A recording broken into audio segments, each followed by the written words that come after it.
Nessa entrevista, eu converso com a professora Isis do Carmo Catelhut.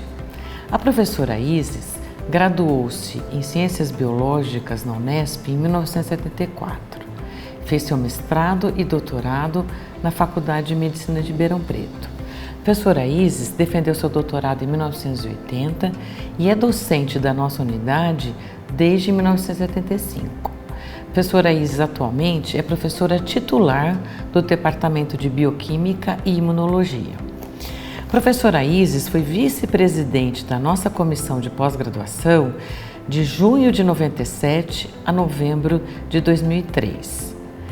Ela é atualmente um membro decano da nossa comissão de pós-graduação, sendo membro com maior longevidade do nosso colegiado.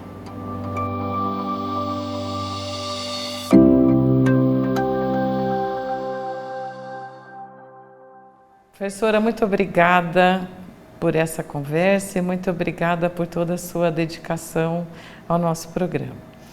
Eu queria começar pedindo para a senhora comentar um pouquinho, falar um pouquinho. Vamos começar da sua experiência como aluna. Me fala um pouquinho desse tempo. Em primeiro lugar, Cristina, é um grande prazer estar aqui, né, com você, conversando nessa entrevista sobre a nossa história, a nossa trajetória na pós-graduação, em comemoração a essa tão importante data, né, dos 50 anos. Então, eu sou egressa do programa de Fisiologia. Eu aqui cheguei em 1974 e egressa do programa, fui já contratada como professora. E em 1984, eu fui escolhida pela congregação como suplente da CPG. Aí eu fiquei apenas um ano, até 85, isso na gestão do professor Antunes, que foi o nosso terceiro, né, presidente, porque começou com o professor Rocha Silva, depois o Dr. Krieger e depois o Dr. Antunes. E então eu participei como suplente, mas como você sabe, sempre, desde os primórdios mesmo, desde a instalação da primeira comissão de pós-graduação, sempre os suplentes e os titulares trabalhavam igualmente, né, como até hoje. E então eu trabalhei um ano, mas depois saí do país para fazer o meu pós-doc e voltei. E quando voltei para a pós-graduação de novo. Desde 1990 que eu estou na comissão de pós-graduação. Então, fazendo já e completando 31 anos, né? E com isso eu tive a oportunidade de trabalhar junto com vários presidentes. Quando eu voltei era o professor Mestriner, depois o professor Foz, que o professor Foz ele foi presidente de 1995 até 2000. E eu, em 97, que fui vice-presidente, né? E fiquei também na gestão do professor Marchini, de 2000 até 2002, e na gestão do professor Celso France, até 2003 eu fiquei. Então, 7 anos como vice, né? Mas continuei como membro da pós-graduação até hoje. Então, trabalhei depois com o professor Hamilton, com o professor Carlotti, com o professor João Santana, o Ricardo Cavalli e agora, com grande prazer, com a primeira mulher que realmente, né, é a nossa presidente. Tivemos várias vice-presidentes, né, com a professora Iris, na época do doutor Antunes já era a doutora Iris, depois a doutora Clarice e depois eu, depois foi a professora Marisa, a professora Vilma e a professora Heloísa. Então já tivemos várias vices, mas é a primeira professora você, Cristina, que é um grande prazer ter você como nossa presidente, né? Então eu caminhei, né, bastante aqui na pós-graduação, tive oportunidade então de conviver com todos os presidentes e acompanhar algumas alterações, algumas mudanças, né, que posso até comentar com você. Eu acho que acho que a ideia é essa, a gente tirar proveito dessa sua experiência, né? Talvez contar um pouquinho do que foi acontecendo, né? Coisas assim que eu posso talvez me lembrar. Então, o que eu vou mais me lembrar foi quando eu voltei e ingressei novamente na pós-graduação em 1990, onde ainda a sessão de pós-graduação ela era no prédio central, do lado direito da escada que vai para o Anfiteatro Pedreira de Freitas. ali onde é hoje a Secretaria da Biologia Celular. E ali que nós fazíamos as nossas reuniões. Até houve na época uma ideia que a pós-graduação se mudasse para a Biblioteca Central, mas essa ideia não foi concretizada e ficamos ainda no prédio central até 1995, que viemos para essa casa. Então essa casa foi inaugurada, vamos dizer assim, em 1995. E em 97 foi a inauguração do anfiteatro, né, que recebeu o nome do professor Maurício Rocha Silva, em homenagem ao nosso primeiro presidente, né. Então, e aí quando eu ingressei novamente na pós-graduação, com o professor Messriner, depois com o professor Foz, eu acho assim, grandes mudanças ocorreram na gestão do professor Foz, porque havia na época aquela ideia de nós reduzirmos o tempo de titulação, porque, não sei se você lembra, Cristina, era muito demorado, os alunos de mestrado demoravam em média, nós fizemos até um cálculo recente agora para escrever aquele capítulo da pós-graduação que vai ser publicado no livro em homenagem aos 70 anos da faculdade, fizemos um levantamento, os alunos de mestrado demoravam 4 anos, era o tempo médio. Os de doutorado, quase 5, 4,9, e o doutorado direto, 5,6. Então, era muito longo. Então, na época do professor Foz, houve essa tentativa de redução do tempo de titulação, porque também começou a ser um critério, junto à CAPES, né, negativo. Então, tentou-se reduzir para os anos para terminar as dissertações e as teses, e também uma grande mudança que houve naquela época foi critérios mais rígidos para credenciamento e recredenciamento de professor.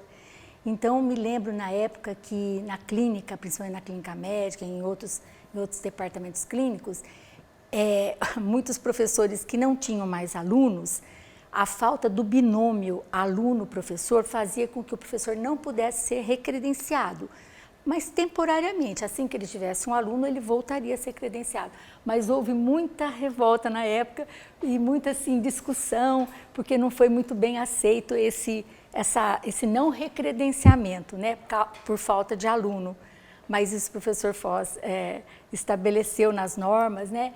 Então eu tive a oportunidade de trabalhar assim, muito, em 3 regimentos que eu me lembro. Um na época do Foz, uma na época do Marchini e depois, mais recente, na época do Carlotti. Então, 3 regimentos que, na realidade, foram pequenas diferenças, não diferenças tão grandes, porque todos esses regimentos tinham como princípio aperfeiçoar, melhorar, né, aprimorar e dar maior visibilidade aos nossos programas, internacionalização. Então, internacionalização já se falava há muitos anos, né? Há muitos anos mesmo. Então, voltando para o professor Foz, ele também instituiu a obrigatoriedade da língua inglesa logo nos 2 primeiros semestres, após a matrícula, porque acontecia do aluno às vezes fazer o curso inteiro, terminar o mestrado, doutorado e ainda não ter feito o exame de língua, né, não ter sido aprovado. E depois, na gestão do professor Marchini, houve a necessidade de ter o exame prévio, como é até hoje, né, um pré-requisito para a entrada, né, na pós-graduação. E uma outra coisa muito assim curiosa, que até você deve se lembrar, que às vezes eu falo, Cristina, qual que é o título da tese? Né? É porque nós acostumamos na época fazer as análises das teses, das dissertações, com os exemplares presentes, né?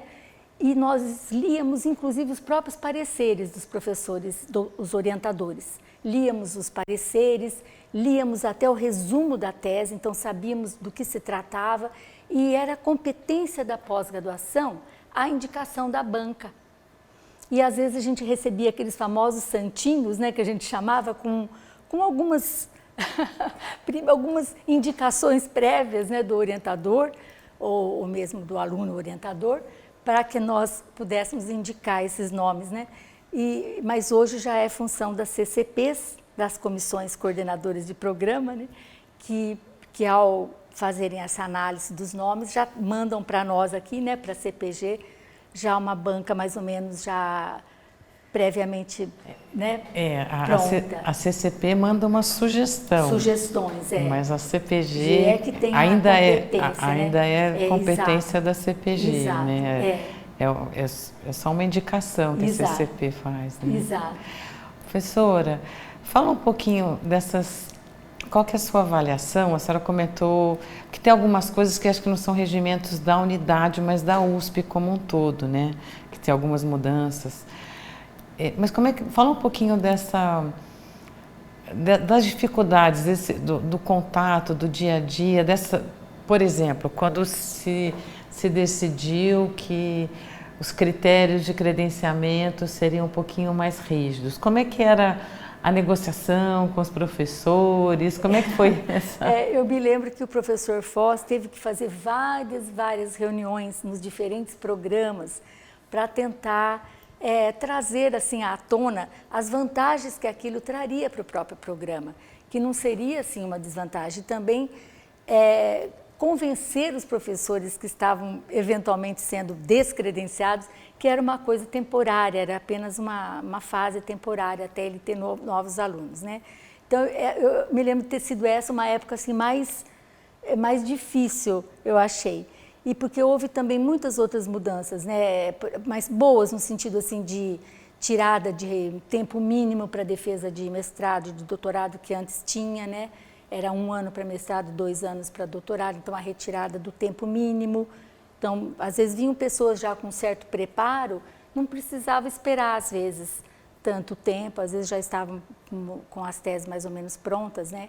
Então, tudo isso agilizou, fez com que os programas pudessem reduzir o tempo de titulação, né? Então, assim, em termos de maior dificuldade que eu me lembro durante todo o percurso foi nesse período, sabe? Porque depois parece que as coisas foram acostumando, por exemplo, precisar também ter linhas de pesquisa bem definidas com projetos aprovados, né? Com financiamento aprovado, passou a ser mais ou menos uma coisa mais comum depois, né? No começo aqui não existia tanto essa obrigatoriedade, mas aí começou a ficar uma coisa mais comum para todos os orientadores, né, de terem um financiamento para poderem dar oportunidade para os alunos terminarem mesmo as suas defesas, né? Então... É no final dos anos 90 que nós começamos a ter os critérios mais claros e talvez mais rígidos mesmo da CAPES para avaliação dos programas, né? Exato. De que até então acho que era uma coisa... Na época que era conceito e não nota, né? Isso mesmo, era um conceito, A, B, C, isso. né? E é final dos anos, acho que 98, né? Isso que mesmo. Começa esse sistema e que os critérios de avaliação ficaram muito mais rígidos, né? Rígidos, mais claros, né? E quantitativos, né? Exato. Como é que foi essa época? E aí os programas tiveram que se adaptar a essa nova métrica, né? E, inclusive, houve muita discussão também na época em relação aos trabalhos publicados, em relação ao índice de impacto, né? Porque, dependendo da área, nem sempre as revistas têm um índice de impacto tão alto quanto outras, né? Então, isso gerou, assim, também muita discussão na época. Mas você vê que houve mudanças de novo, né, nessa parte de qualis, né, qualis A, qualis B, né? Então, vai sempre vendo mudança e toda vez que tem uma mudança leva a uma discussão. Mas sempre assim, eu acho que dentre todas as comissões, viu, Cristina, da nossa faculdade, a comissão de pós-graduação, eu acho que sempre foi uma comissão muito tranquila, muito serena. Eu acho tudo foi sempre muito bem discutido, sem grandes traumas, assim, porque existia sempre no sentido de aperfeiçoamento, né, de melhoria para todos, né? Então todos acabavam vendo que aquelas medidas iriam realmente repercutir numa melhoria para o programa, né? Então sempre houve muitas discussões, mas sempre com um sucesso, sempre bem sucedidas, né? De uma forma geral. E uma outra coisa assim que a faculdade sempre, que eu acho que foi muito importante, porque a pós-graduação da nossa faculdade sempre foi um exemplo, né, para as outras instituições. Não só por ela ter sido uma das pioneiras, né, uma das primeiras, mas pela competência, pelo zelo que sempre foi dado às diretrizes que nós seguíamos, né, na pós-graduação. E uma coisa muito importante que sempre houve aqui em Ribeirão Preto foi a participação da nossa pós-graduação nos diferentes simpósios nacionais. Todas as vezes que tinha um simpósio, ou às vezes até a nossa mesma própria faculdade, que foi a organizadora de uns 5 deles, simpósios nacionais para avaliação, para rever conceitos, avaliação CAPES. Então, sempre, olha, que eu me lembro que uns 5 foram feitos aqui em Ribeirão e mais outros que os presidentes e os próprios membros iam participar.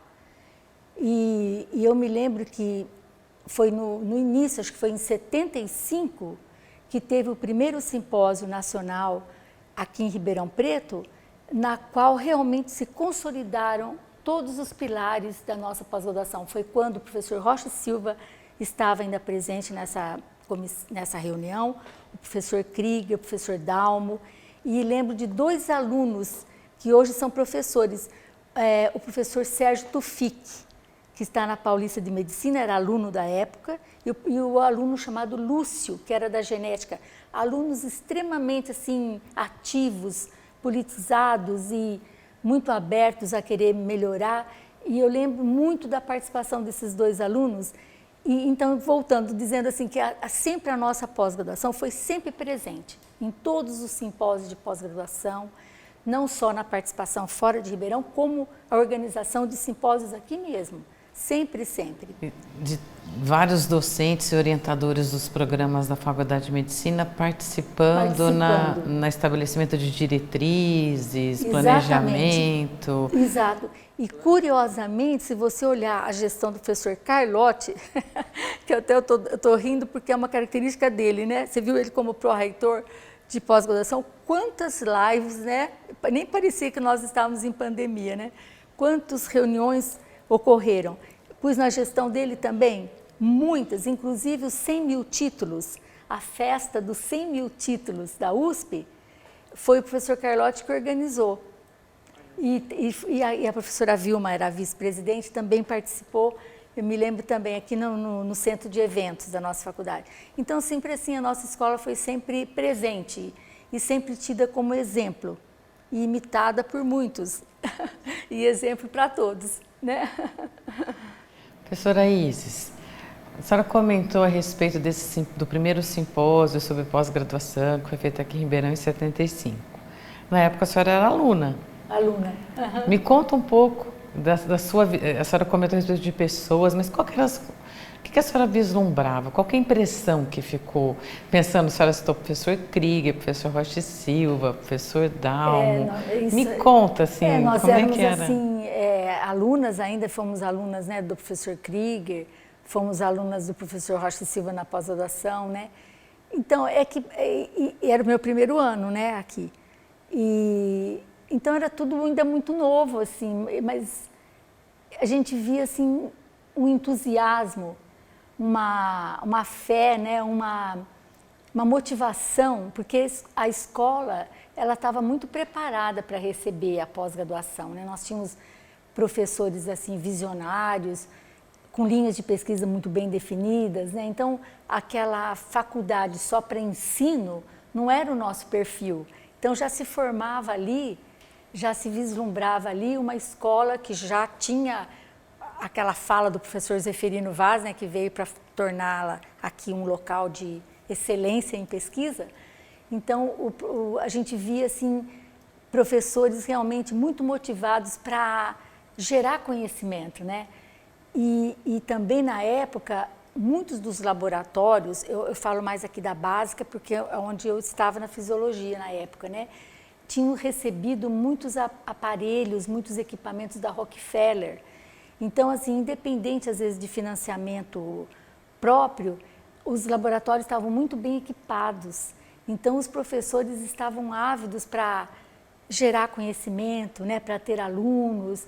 E os alunos começaram, então, a aqui chegar para realmente não mais defender a tese por ser a tese, mas para realmente trabalhar naquelas linhas, né? E daqui, nossa, quantos professores saíram, né, para desenvolver outros pontos de pesquisa, né, pelo Brasil, ou mesmo fora do Brasil, né? Então eu lembro de ficar assim muito também com os olhos brilhando, né, de ver tanta motivação na época, né? Tanto pelos meus colegas que me impressionavam muito pela sua por tanta lucidez, por tanta vontade de crescer, como dos professores, né? Que eram uns exemplos para nós. O Dr. Migliorini foi meu orientador. O professor Renato Migliorini também era uma pessoa assim muito crítica, né? Muito competente, muito rígida, mas de um coração enorme. E ele foi participante da primeira comissão, ele era membro suplente, junto com o professor Santoro, com o professor Alexandre Corrado, né, com o professor Amin Sader. Ele era membro suplente também. Então, o Dr. Migliorini também era sempre muito ligado com pesquisa e isso ajudou muito também, né? E sempre pesquisa assim, de qualidade.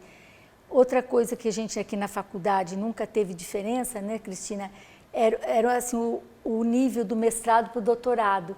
Sempre os alunos de mestrado faziam trabalhos muito semelhantes aos de doutorado, né? Não havia muita diferença, eles eram muito semelhantes na sua qualidade, na sua estrutura, no seu conteúdo, né? A gente pode ver aqui sempre não tinha muita diferenciação entre os dois, né? E por isso que às vezes o mestrado também demorava um pouco mais, né, de tempo, né? Também. Então, o Dr. Migliorini sempre estimulou muito também a gente. A senhora teve aula com o professor Rocha Silva? Na pós-graduação. Como que era?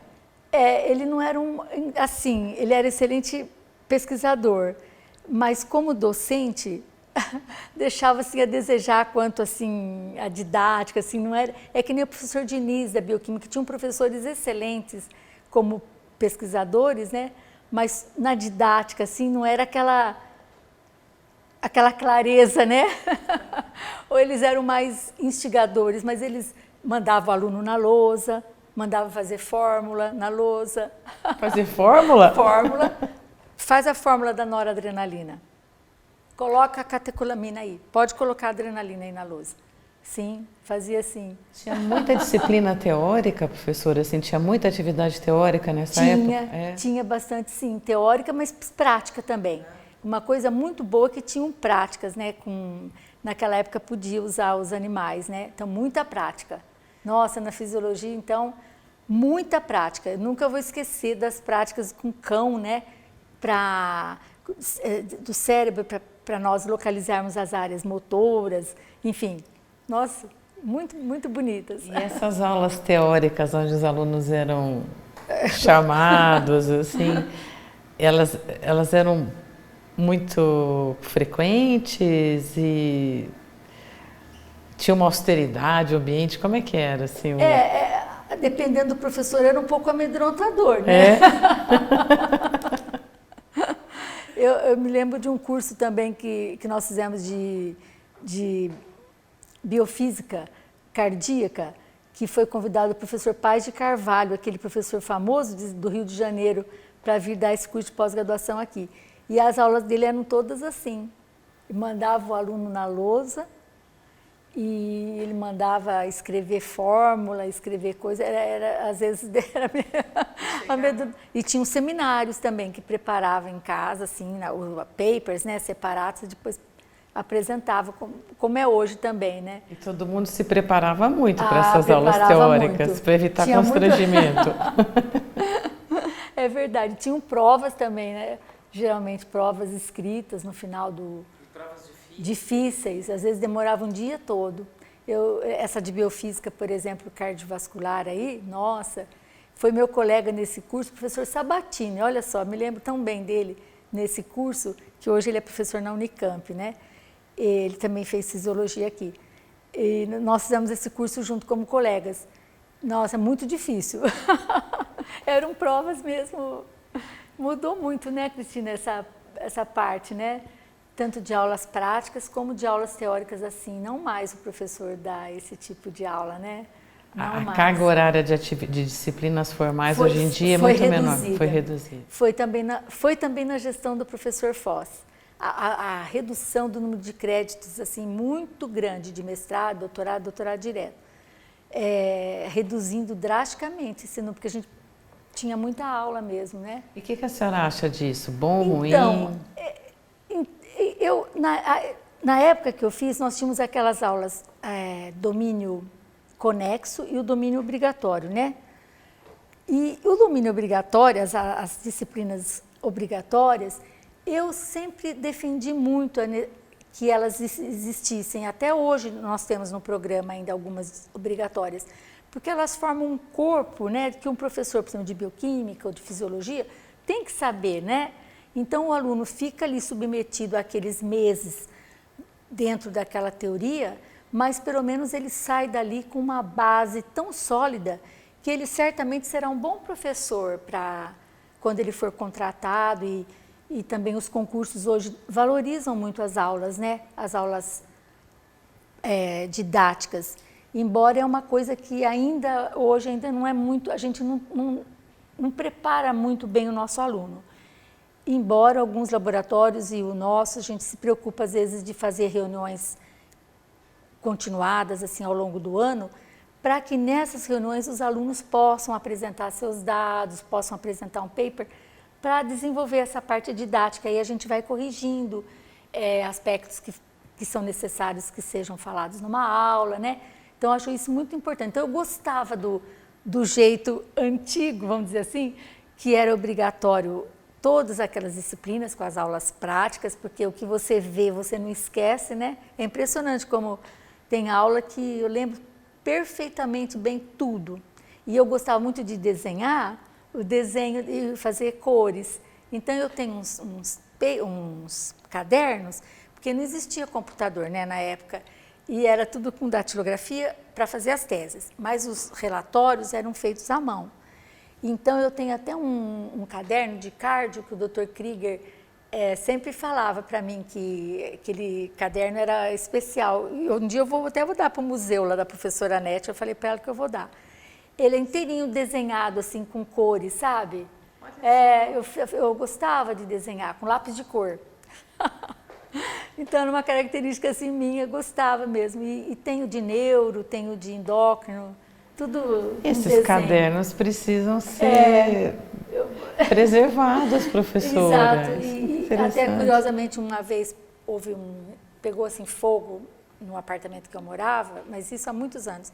E você acredita que eu consegui salvar esses cadernos? Olha ele está assim, só chamuscadinho na beirada. Só uma curiosidade. Mas está preservado o caderno. Mas isso é muito precioso, isso precisa ser guardado. Olha que interessante. E uma outra coisa que eu guardei, Cristina, não sei se os alunos hoje em dia acho que nem sabem, eu sempre gostei de desenho, né? E aí, quando eu fiz a minha dissertação de mestrado, que foi em 76, até você falou no início da nossa conversa, eu queria ter um desenhinho na minha capa da minha tese. Nem se fosse uma flechinha, porque eu estudava metabolismo, né? Nem se fosse uma flechinha indo para a direita, uma flechinha vindo para a esquerda, como se fosse uma reação. E como que a gente fazia essa tal de flecha na capa? Não tinha jeito. Olha, eu só sei que eu tenho uma folha de nanquim, sabe aquela tinta nanquim e papel vegetal? Uma folha desse tamanho vegetal. O desenhista aqui da faculdade, com tinta nanquim, desenhou a flechinha para mim, e aí eles foram fotografando, não sei o quê. Eu sei que eu tenho a minha tese de mestrado com essas flechinhas, mas guardei as origens da flechinha, que são papéis vegetais grandes e a tinta nanquim que o desenhista fez. É interessante, eu guardei, falei, um dia eu vou também levar para o museu. Tem que levar. Professora, porque nessa época as teses eram datilografadas. E gráficos, tinha que ser tudo desenhado, não é? Tudo desenhado. E se você errasse, e se o professor, alguém corrigisse uma palavra? Tinha que começar de novo. Tinha que bater a página inteira. Então, dá graças a Deus se não precisasse depois o parágrafo passar para a próxima página, porque senão eu tinha que bater toda a tese de novo, né? Nossa, né? Quanto progresso que houve. Então, esses alunos não têm ideia o quão O quão fácil. E as referências bibliográficas, então, Cristina, fazer levantamento bibliográfico, naquele que a gente vinha naquele índex médicos, né? Nossa, é uma coisa... Mas eu peguei essa fase do índex médicos, médicos, assim, eu Nossa, peguei também. Nossa, que difícil que era, né? É. Mandar aqueles cartões também para o exterior pedir separata, né? É verdade, Demorava 3 verdade. meses, 4 meses para chegar a separata, né? Então, foi uma mudança tão grande com a chegada do computador. Isso me fez lembrar, Cristina, você sabe que a primeira professora, acho que foi em 82 ou 83, se não me engano, que ela era da CPG, ela fazia parte da pós-graduação. A doutora Iris foi a primeira a ter solicitado ao nosso presidente que comprasse, que pensasse na aquisição de um computador, porque o serviço de pós-graduação iria precisar. Que ano que foi isso? Acho que 82 ou 83, ela tem isso na ata. Eu sei porque eu fiz esse levantamento para escrever esse capítulo, e, se não me engano, é 82 e 83, doutora Iris Ferrari, né, que infelizmente faleceu recentemente, né, ela já vislumbrou essa necessidade de computador. E quando foi comprado, a senhora sabe? Em Será que olhou... 86, se não me engano, era o doutor Antunes. O doutor Antunes imediatamente apoiou, e acho que 86 que comprou, e foi contratado um técnico, um funcionário para trabalhar assim com a parte de computação, que é fundamental. Foi um dos primeiros computadores da unidade? Um dos primeiros aqui da unidade. E até tem o tipo dele, é que eu não conheço, assim, é XP, não sei o que, 44, não sei o nome dele, mas tem também isso escrito na ata. A senhora se lembra desse computador chegando? Não lembro, eu só sei que ficava numa sala aqui, que era enorme, né? Era bem grande, ocupava quase que uma sala inteirinha ali. Era bem grande. E tinha um profissional contratado especificamente para manejar esse computador. Para ficar com o computador, Olha só. Que começaram, então, a fazer as coletas, né, de dados, né? Porque tudo era na mão, né? Tudo era na mão. E a senhora fala assim que o pedido, a sugestão de compra foi 3 ou 4 anos antes da chegada do computador. Foi. Como demorava, o tempo né? era diferente, né? Impressionante, muito diferente mesmo. Mas são fatos curiosos, né? Assim. Professora, e a sua vida de orientadora? Me fala um pouquinho a respeito. Como é que começou? Como é que é a sua experiência? Então, eu era, como eu te falei, eu fui aluna do Dr. Migliorini, né? E eu já, no meu mestrado, já fui contratada como professora. Então, eu trabalhava como aluna do Dr. Migliorini e professora também. Mas assim que eu completei o doutorado, eu tive já um primeiro aluno, que eu nunca esqueço, ele era um menino ele era boliviano, mas ele fazia farmácia aqui.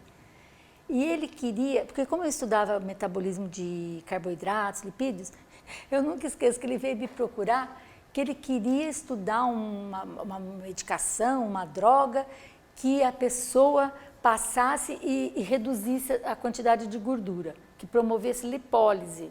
Eu falei, olha, eu não trabalho com farmacologia, mas se você quiser trabalhar com lipólise, eu tenho um tema muito interessante que ninguém conhece, por que os animais, não os homeotérmicos, os ectotérmicos, por exemplo, sapo, serpente, eles não mobilizam gordura se você coloca todos esses hormônios que no homem, sabidamente, são lipolíticos. Você quer estudar lipólise? Foi meu primeiro aluno de mestrado. Foi ele chamava Giovanni Palaoro, nunca esqueço dele, ele voltou para a Bolívia depois, e ele estudou esses mecanismos de lipólise no sapo, sabe? Então foi meu primeiro. Mas assim, felizmente eu sempre tive bons alunos, depois tive aluno, aí eu fui para fazer meu pós-doc. Eu acho que a minha maior contribuição na pós-graduação foi ter trazido um tema novo, que o Dr. Migliorini, nós discutimos muito, aonde você vai fazer seu pós-doc, você tem que sair. então eu falei, então, doutor Melhorini, eu gosto muito de proteína, né? E não tem ninguém no Brasil que trabalha com músculo esquelético, metabolismo de proteína e músculo. Aí fomos procurando tal e fui trabalhar então com o professor Goldberg lá na Harvard Medical School em Boston, e o doutor Melhorini me deu maior apoio, e foi quando eu voltei que eu trouxe essa metodologia. Então foi quando eu tive um grande avanço, né? Porque não tinha ninguém no Brasil que trabalhava com esse assunto, e aí começaram a aparecer os alunos interessados em massa muscular, né? Controle de massa, e fui dando questões biológicas, algumas foram muito bem respondidas, com quebra de paradigmas, assim, que nos deu muita satisfação, até passaram a fazer parte de livros, texto, né? Por exemplo, o exemplo das catecolaminas, né? Por exemplo, a adrenalina, não sei se assim a gente fala também um pouquinho isso, a adrenalina, por exemplo, é o hormônio do estresse, que todo mundo sabe, que causa lipólise, causa glicogenólise, aumenta a glicemia e tal. Mas na proteína, ele é um hormônio anabólico, protege a proteína. Isso tem tudo a ver, né? Porque se a pessoa entra no estresse e você vai mobilizar a proteína, como ficam os seus músculos, né? Para você correr, para você fugir do perigo, do né? perigo, né?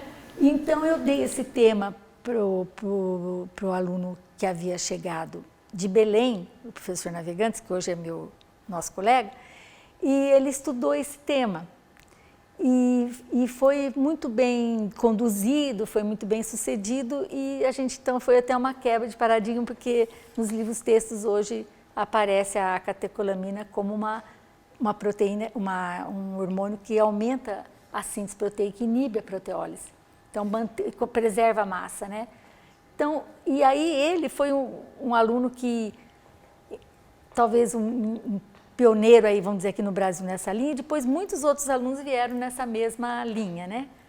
E além dela tem a parte do metabolismo de lipídios, que eu também trabalho, tanto a parte do tecido adiposo branco como o tecido adiposo marrom, e também trabalhamos com o metabolismo de carboidratos, tem fígado, né, neoglicogênese no fígado, efeito de dietas, efeito de hormônios, e sempre fui assim procurada tanto por alunos de formação biológica, como nutricionistas,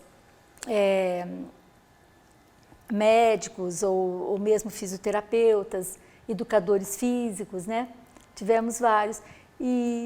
Então, são essas, vamos dizer, 3 linhas principais: metabolismo de lipídios, metabolismo de carboidrato e de proteína, que ainda temos aí em andamento. Deve ser muito gratificante ter um ex-aluno colega de profissão, né? Tá na mesma unidade, muito, assim, né? É um orgulho mesmo, uma satisfação, assim. Porque você vê uma continuidade, né? Assim como eu continuei o Dr. Melhorini, né? Eu vejo no meu colega, no Luiz, agora uma continuidade também, com certeza, né? Quando a gente não mais puder ficar aqui pela compulsória, aí teremos com certeza alguém que vai continuar a nossa linha. Mas né, pode ficar como professora sênior, professora, né? Isso não mesmo, ainda vai demorar um pouquinho, se Deus quiser. Vai né? demorar bastante. Um pouquinho, se não mudar a lei de novo, né? De Deus. Professora, voltando a falar um pouquinho da pós-graduação, né, das questões, a senhora comentou sobre mudanças de regimento e esses regimentos da Universidade de São Paulo, coisas que muitas vezes a gente tem pouca flexibilidade, né? Mas o que a senhora vê de avanço, de crescimento, A senhora falou um pouco que muitas pessoas contribuíram para a pós-graduação no Brasil, mas assim, objetivamente, quais seriam os pontos que a senhora acha que essa instituição contribuiu para o avanço da pós-graduação no Brasil? Eu acho que foi a pós-graduação aqui da Faculdade de Medicina, né? Como eu falei, ela foi uma das pioneiras e todo mundo se espelhava no que a gente fazia, né? Eu acho que, sem dúvida nenhuma, o que sempre marcou a nossa pós-graduação foi assim, a seriedade e a qualidade dos nossos trabalhos. Eu acho que é uma responsabilidade que a gente tem e é um selo de competência, porque todas as nossas teses, nossas dissertações, pode ver, elas são respeitadas, onde quer que você vá, você tem uma tese daqui, ou um mestrado, você sempre é valorizado, porque realmente é de qualidade. Eu acho que começaram com os nossos mestres antigos e visionários e com essa perspectiva de qualidade, de conhecimento, né, de gerar conhecimento novo, e essa preocupação de ser sempre de qualidade, competente, e também eu vejo, Cristina, assim, agora, mais recentemente, essa preocupação assim de volta para a sociedade, né?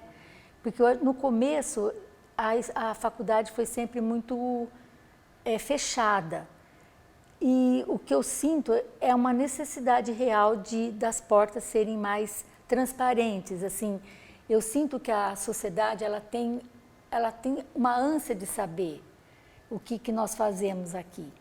Então, acho que essa abertura que está sendo dada agora, e com certeza nessa nova gestão do professor Carlotti, eu acho que vai ser muito bem sucedida, de nós levarmos para a sociedade. E também, com essa pandemia, também houve uma aproximação, de certa forma, com a sociedade, para que ela entenda que aqui se faz pesquisa de qualidade e que a gente responde aos problemas que a sociedade exige.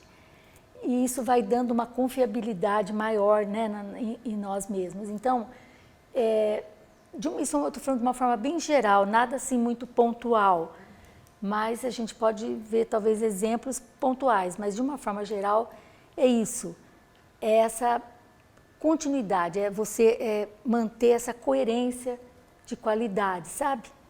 E eu vejo assim essa contribuição para a sociedade, e principalmente na clínica, né? Que eu acho que é mais ainda. Quantos professores brilhantes nós tivemos que se aproximaram dos problemas, né?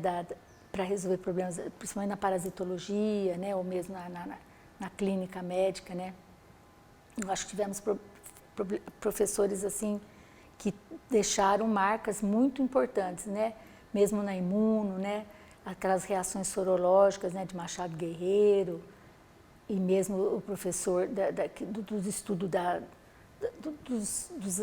aqui de caça de coqueiros, né? Nossa, Pedreira de Freitas, quantos professores, né, importantes, né, nós tivemos. E mesmo professores da pediatria antigos que não mediam esforços para ajudar, né? Então, acho que tanto o lado profissional, assim como o lado da pesquisa, isso também foi sempre muito paralelo, né? Nós nunca dissociamos. Acho que a marca registrada na nossa escola é essa, né? Nunca dissociar o ensino da pesquisa, né? Da pós-graduação, e a pós-graduação veio como muito, a escola estava preparada para receber a pós-graduação, embora ela não tivesse experiência como seria, mas nós aprendemos juntos a vivenciá-la e a engrandecê-la, né? Agora, assim, em termos, se você me perguntar, você vê grandes diferenças nesses regimentos internos, porque era tanto trabalho para mudar regimento, sabe? Em 2000, teve lá, como eu te falei, lá em 1997, 98, depois você teve em 2008. Então, era tanto trabalho para mudar um regimento, e aí demorava para implantar. Aí nem bem implantava, chegava um outro pró-reitor, queria mudar de novo para deixar sua marca registrada. Isso acontecia, né? Mas aí, se você for olhar mesmo as diferenças, é o que eu sempre falo, muito sutil. No fundo, olha, isso eu estava pensando outro dia, quando estava escrevendo esse capítulo. É sempre isso, aperfeiçoar, zelar, aprimorar, internacionalizar, que é uma outra palavra que já existia já desde na década de 90, né? Internacionalização. Outra palavra que é muito usada hoje também, a medicina translacional, né? O negócio da translacional. Nossa, isso aí já foi falado em priscas eras, assim. Então, assim, ninguém está descobrindo a roda, sabe como é? Tudo isso já foi muito falado antes. Então, dá a impressão que é coisa nova, mas não é. em todos os regimentos, se você for olhar, no seu detalhe, nos seus pormenores, são muito parecidos, Cristina, é impressionante. É lógico, todos com o objetivo de melhorar, lógico, teve essa de diminuir o tempo, de agilizar, de internacionalizar, e de dar os mecanismos para que isso aconteça, né? Por exemplo, a cotutela, né? Fazer cotutela, fazer que o aluno possa ir para o exterior fazer na França e no Brasil, na Inglaterra e no Brasil, ter 2 títulos. Tudo bem, e dar mecanismos para que isso aconteça, porque não adianta só falar sem operacionalizar, né? Então, tudo isso, sim, sem dúvida, houve progresso nesse sentido. Mas, assim, o cerne, na essência, é sempre igual. É isso que eu sinto. Eu estava me preparando aqui para perguntar, nesses seus mais de 30 anos, na gestão da pós-graduação, né? Participando dessa reflexão da pós-graduação, o que a senhora faria diferente? Mas eu acho que a senhora está me falando um pouco, né? Já estou falando, né? É isso. Nós estamos juntos, né? Permanecemos juntos aí mais esses anos, né, Cristina? E é lógico que agora, esses últimos 2 anos foram completamente diferentes, né? Em termos da gente não se aproximar, mas continuamos, de certa forma, da mesma forma, porque ficamos atendendo todos os objetivos da pós-graduação, né? Lógico que diminuiu um pouco o número de alunos, a procura, o número de teses, houve uma certa redução, sem dúvida, mas nós não deixamos de acompanhar, né, o progresso. E também os temas, né, foram um pouco direcionados pelas necessidades, talvez, da pandemia e tal. Mas nós continuamos mais ou menos fazendo o quê? Aquilo que eu vou repetir, manutenção de qualidade. E eu vejo, assim, meu papel, assim, às vezes na pós-graduação, sabe, Cristina, o que eu fico pensando? Como, assim, o fiel da balança, sabe como é? É aquela pessoa, assim, que fica nos bastidores como se fosse uma peça de teatro. Tem que descer a cortina na hora certa, tem que uma mesa ser colocada e retirada na hora certa, não pode ficar uma cadeira numa hora desnecessária. Então, assim, eu fico me sentindo, como assim, eu evito, eu acho que eu evito que algo que não deva acontecer, aconteça. Para manter a coerência, sabe? Talvez a manutenção da história, ter alguém que tenha assim, mais tempo, fazer com que, olha, a pós-graduação sempre foi assim. Ela jamais fez não houve nunca aconteceu isso, por exemplo. Sempre manteve uma coerência de conduta, entende? Vamos supor assim, na escolha de uma banca. Jamais alguém tirou o nome de um colega que foi proposto e colocado um outro porque ele achou que aquele nome era bom. Vamos dar um exemplo assim. Coisas desse tipo assim. Então sempre houve uma coerência assim, olha, isso nunca aconteceu. Então eu me sinto assim, como o fiel da deixar que aquele barco corra sempre em águas plácidas, né?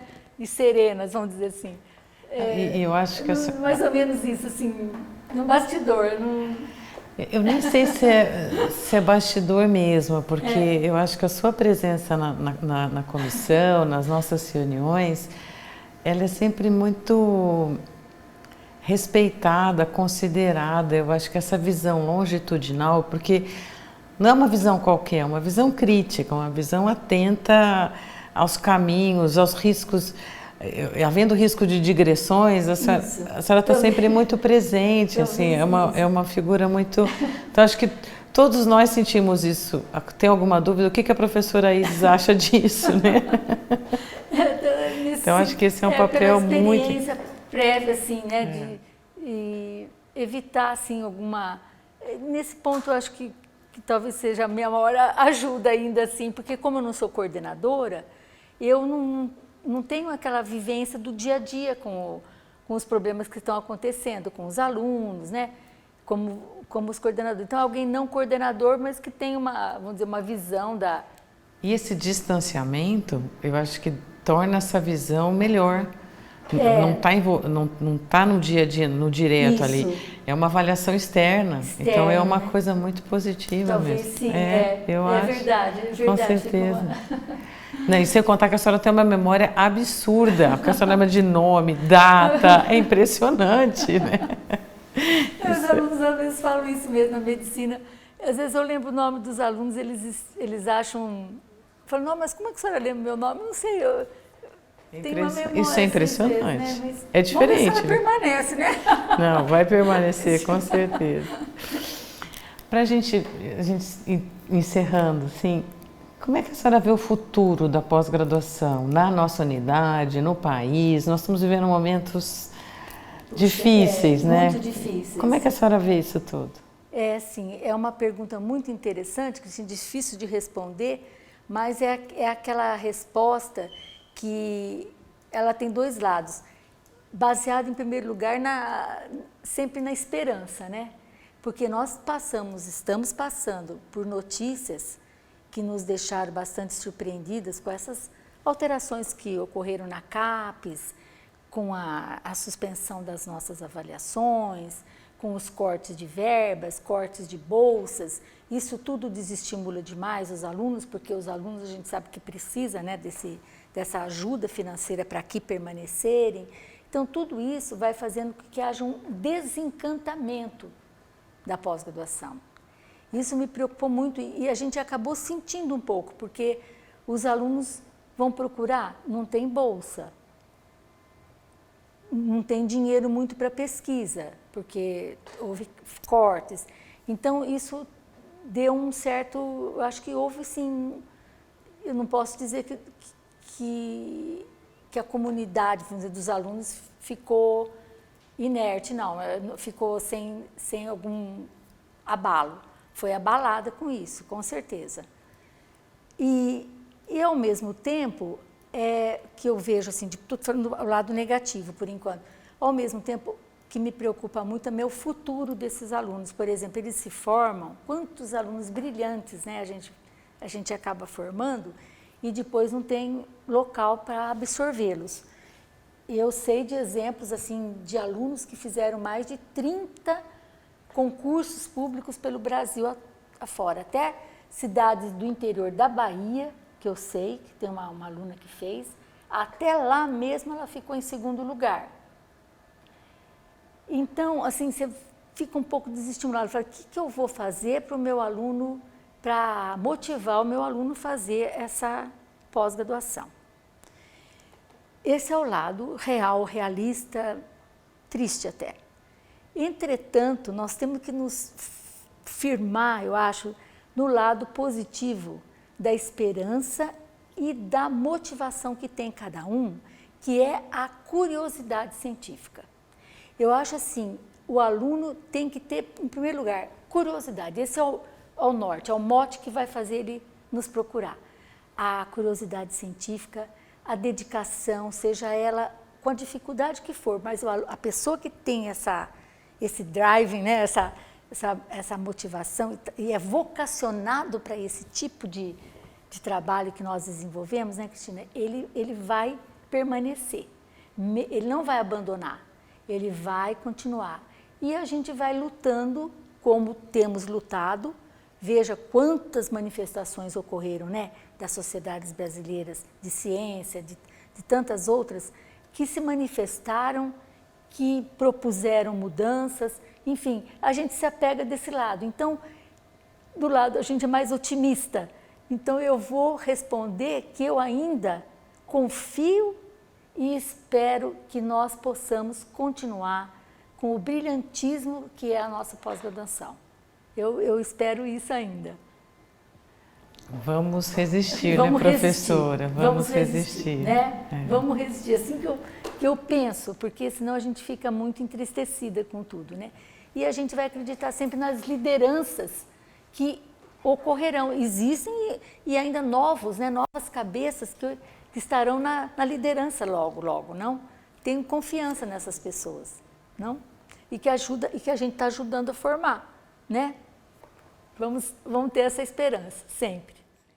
A escolha, né, o motivo pelo qual nós estamos abrindo essa série de entrevistas com a professora Isis, né, porque eu acho que é um reconhecimento do papel que a professora Isis tem como um esteio da nossa instituição, né, esses mais de 30 anos que a professora participa ativamente da pós-graduação, com a sua memória invejável, devo dizer, né, de que isso faz uma diferença enorme para todos nós e muitas vezes as pessoas que ficam nos bastidores, né, não recebem os devidos reconhecimentos. Então, uma forma de expressar nossa gratidão pela sua contribuição com a pós-graduação da Faculdade de Medicina, nós decidimos então fazer esse registro, né? E que isso seja reconhecido por toda a comunidade. Muito obrigada. Obrigada, viu, professora? Obrigada, Cristina. Eu é que agradeço essa oportunidade incrível e eu sinto muito orgulho, viu, de ter participado dessa comissão durante tantos anos e ressaltar ainda que é um prazer imenso ser sua colega na comissão atual, que é um orgulho muito grande para mim, viu? É um prazer enorme ter você como nosso presidente e te parabenizar por essa iniciativa e te desejar muito sucesso na sua gestão, né? Que nós possamos juntos contribuir para o progresso, né? Sempre para engrandecer ainda mais a nossa pós-graduação.